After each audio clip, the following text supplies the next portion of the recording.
Hi guys, today we're going to paint our clay projects from last week. So now that the clay has been fired, it has turned white, it has no water left in it, and now it's going to always stay in this form. Okay, it can break if you drop it. It's kind of like a coffee cup, so you do have to be kind of careful, but it's a lot more durable now that it has been fired in the kiln. Okay, so I'm going to start out. First, let me show you a couple brushes. I'm going to use this brush for bigger areas, and then I have a smaller little detail brush that I will use last for little details, okay, and little tight areas that I need to get into.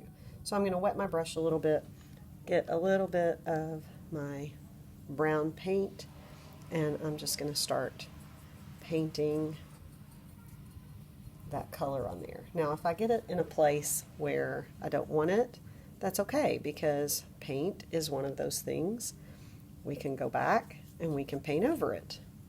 Okay, you don't want to use too much water because you want to put a good coat of paint on to your clay. It tends to absorb it just a little bit, so that's why you want your paint to be just a little bit thicker. Okay. However, if you have cracks in your clay, you can kind of dab it, and it will go down in those little cracks.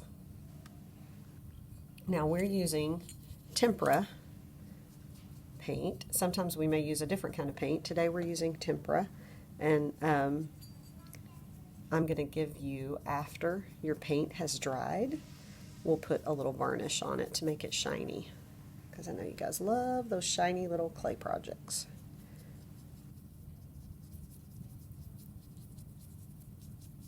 And since we're using paint, we can paint the bottom.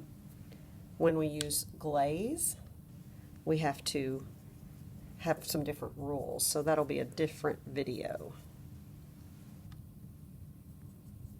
Okay, and I'm just going to go ahead and paint all of this. I'm not going to worry too much about the beak because I'm going to go back and paint that a different color in a minute.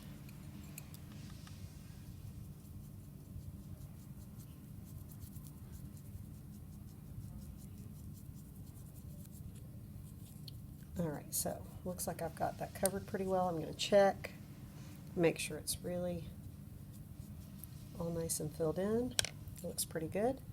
Now I'm going to wash my brush's hair really well, and I'm going to get a new color, and I'm going to paint my feathers. Okay, see this little crack right here?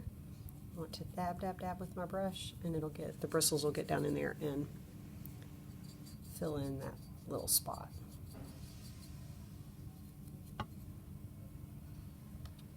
You can make your feathers all the same color, or you can wash your brush and make a new color.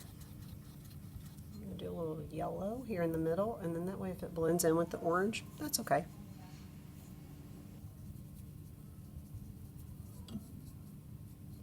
Again, you don't want to have too much water in your paint, because if you control the water, you can control the paint.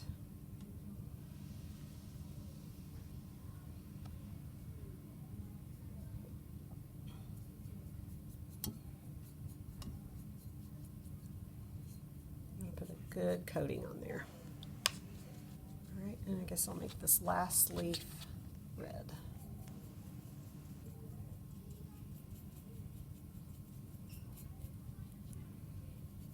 Again, if I've got a little area and I want to do just the very tip of my brush, okay, go a little slower.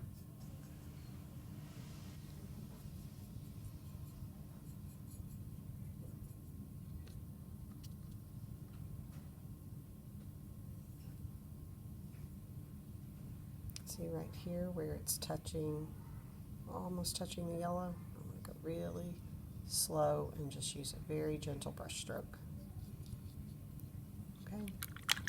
Now I'm going to go back with my little detail brush. I'm going to dry it off a little bit on the side of the cup. And I'm going to make an orange beak.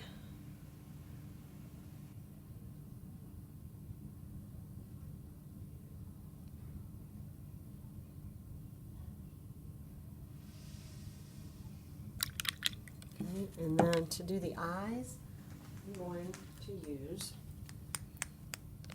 a toothpick, just like we did when we made it. So I'm going to get a little bit of paint on the end of that toothpick. Wet it just a little bit. And I can put it right back in there, twist it around a little bit to do that little detail. Okay. Now the next step is we need to let it dry for a few minutes. And then we will use this little cup of glaze. Once it's dry, it has to be dry. And we need a really, really clean brush. Okay? And we just brush this on. It looks sort of milky, but I promise it dries clear and shiny.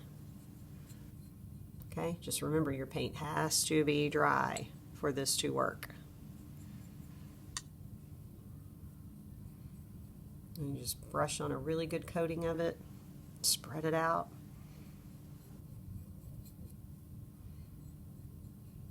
Okay, I've got a little paint here that's still wet, so I'm going to wait a little bit before I do that part.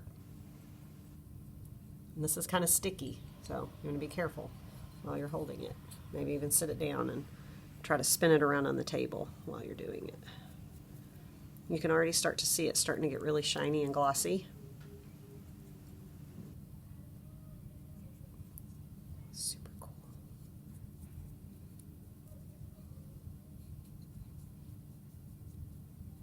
Okay, I'm going to wash my brush again.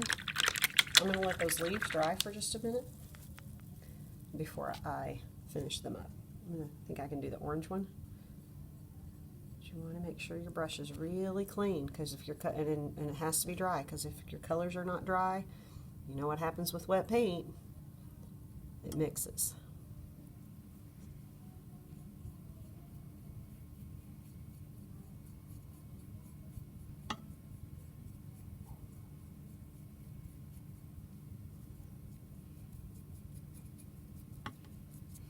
Alright, once you get this all covered, it is going to go in one of the mailboxes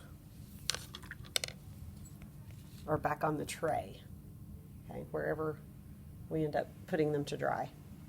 Okay, put it back there to dry for a little bit, and then they will be ready to wrap up to take home.